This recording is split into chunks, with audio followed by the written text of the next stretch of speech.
Hello everyone, welcome. My name is Roland. The program is called Shedding Shackles. That's the way I begin every one of my programs. And I'll begin this video that way also, because we want to shed the shackles of the past. Now you have to understand that the shackles of the past is a big deal. Christ died to free us from the shackles of the past. Now you all have shackles from the past, don't you? And you know, in a nutshell, would you like to know what they are? Or what it is, those shackles? Sin. That's a good word. A lot of people don't like it. It is a good word. But stick with me. I think you may hear something nice before this video is over. Sin. Okay. Now let's think about the shackles of the past. What are they? Hurt feelings, anger, a grudge, unforgiveness, resenting mistakes that you made, resenting what people did to you or said to you, resenting knowing what you did, resenting your errors, words that shouldn't have been said, resenting lost time, a wasted life, resenting things, doctor bills, substances that you became addicted to, you hate them, people who upset you and who still upset you. Those are the shackles of the past, aren't they? You see one of the common threads is resentment, isn't it? You saw that, didn't you? And unforgiveness. So now, do you see that if you could just let go of the resentment, if you could just let it go, then you would no longer be shackled to the past. You keep those negative things alive. Now, what else are shackles of the past? Things that people said, they put you down. They said you were dumb, you were stupid, you were no good, you were lazy, you were a failure, you were going to fail just like your dad did. They said you were too small, or too this, or too that, or ugly, or... You know how cruel people can be, the things that they say. So, once again, some of those things have you shackled too, don't they? Because you can't forget, and you can't forgive. The reason you can't forget is because you can't forgive. Now, some of the things that people suggested, or things that were suggested, let me just put it that way, somehow they were suggested to you, in words from others, in the way things were arranged, in people's looks, in their face, in the way they arranged objects. One person got better things than you did. I'm just making something up. Or it could have been in your mind. Something in your mind said, you're no good, you're a failure, what's the use? See what I mean? But whatever the source was, they were prophets of doom, weren't they? And you struggled against such things, didn't you? You struggled, you tried to prove that they were wrong, that you weren't a slut, that you weren't ugly, that you weren't stupid, that you weren't a failure, that you could do something they said you couldn't. See, you struggled against it, which of course is what the tempter wanted you to do, the tempter operating through people. But now you realize that your struggles didn't do you any good, did they? Oh yeah, you may have compensated in some ways, but the suggestion remains. Isn't that funny? It remains. Even if they said you were dumb and could never succeed, and then you got a master's degree and a big job and a big house and big everything, somehow that suggestion is still lurking, isn't it? So how are you going to get free of those shackles? Those are shackles, aren't they? Well, you have to see, first of all, that the struggle is not helpful. It just gives energy to it somehow that suggestion got control of your subconscious mind. And your struggles against it don't help. Of course, on the other hand, you don't want to give in to it. So giving into it is no good either, which is what you've also done. You struggled and then threw in the towel and said, what's the use trying, and gave in. It's the same thing with addictions and compulsions. What you need is understanding. So let's get back once again to the basics. Sin. Okay? It says in the Bible quite properly that through one man sin entered the world. And with sin, death. And all men die because all men have sinned. Sin entered the world. Sin entered the world. And with sin, death. Now, how about you? How about your little world? Your little world and your little your inside world. Sin entered your inside world, didn't it? The look on their face, someone's cruel words, their anger, the things that they said, things you saw, they were shocking. They shocked you. And you became imprinted by those memories, those shocking things.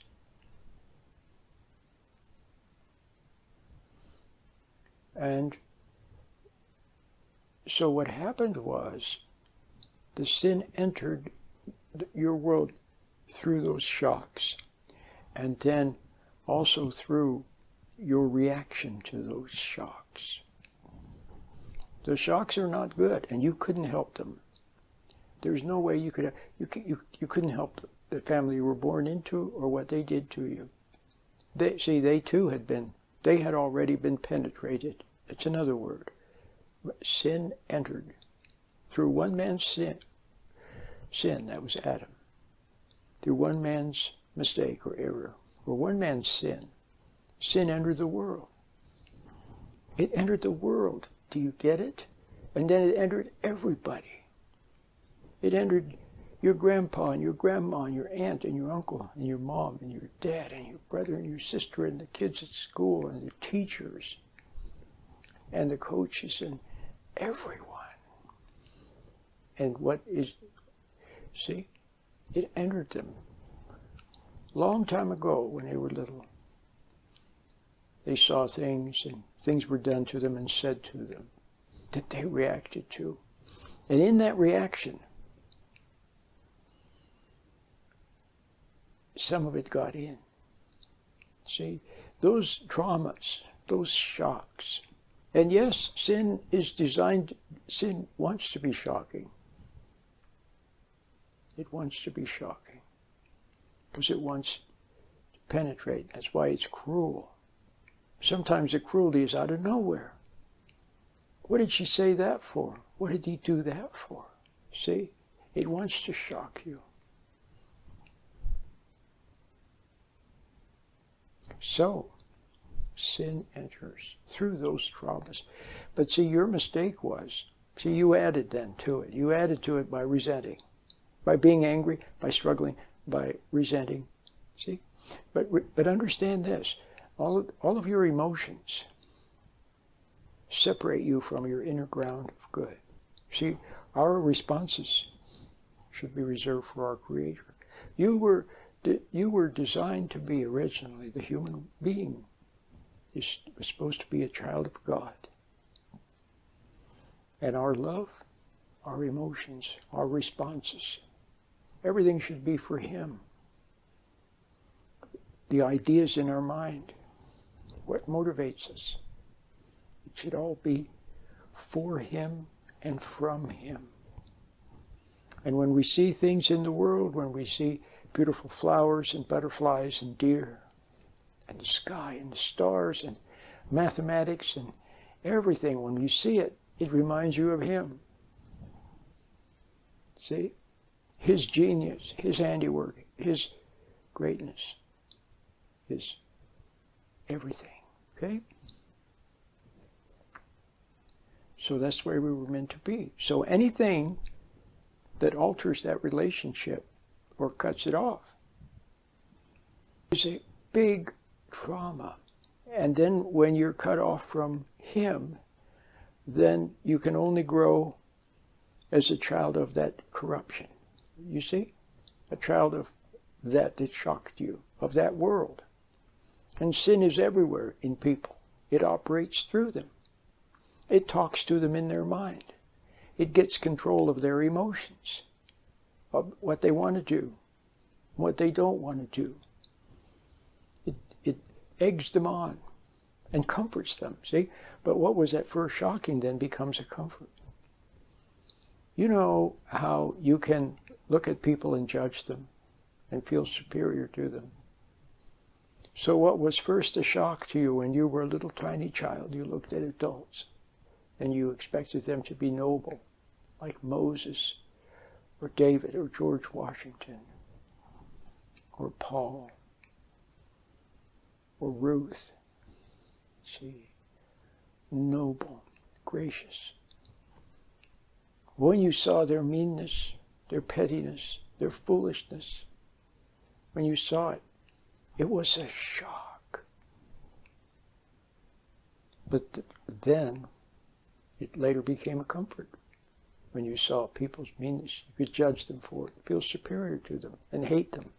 Hate them a little bit, like you hated the original person that you saw. Like that. You see? So now do you see? So I kind of lost my train of thought here. But sin enters. And then it becomes a life. But it's a life that leads to death, doesn't it? The life of sin is the life of emotions, of reacting and responding to everything else, and being teased by everything and challenged by it, and loving lies, and being lied to, and hating and being hated, and lusting and being lusted, and seeking false comfort in the world, comfort from food and drugs and alcohol, and people's lying approval. The very people who shocked you when you were a little child, the very types of people who shocked you, they're the ones now whose approval you seek. They reassure you. And why is that? Because of the sin that is in you. The sin that made a home in you. Remember? Through one man's sin. Sin entered the world. And with sin, death. Sin entered the world. And sin entered your world. And entered your inside. And it's a life. A totally different life than the life that would be from God. And a life that leads to death. See? So that's what happened. Sin entered. Now, a couple of important things. You couldn't help it. And first of all, you couldn't help it because you were only a little child. And sin had already preceded you for generation to generation. It was passed to every single living person. Okay? With one exception. Okay? And you inherited that nature. You inherited that sort of life with those kinds of people and subject to those kinds of people, damaged people, broken people like your parents, flawed people, imperfect people. And they messed you up. They didn't mean to. Now here's the important thing to see. The other thing is to sin. Paul said it so beautifully. He said, the things that I would like to do, I don't do. And the things I don't want to do, I do. I can only come to the conclusion that it's sin that's made a home in me. Sin gets in you through these shocking people. Don't you remember when you were a little kid and you went somewhere and somebody was ranting and raving up on from the podium or up in front, ranting and raving, and it seemed so weird. Don't you remember when you were a kid and you looked at adults and you saw them yelling and screaming and ranting and raving, and it seemed weird, didn't it? It was weird. But sooner or later, they got to you. See? That was their plan. No, not them themselves, but the sin that made a home in them. And then sin entered you. And then after it entered you, it no longer seemed weird. Oh, here's the point I was trying to make.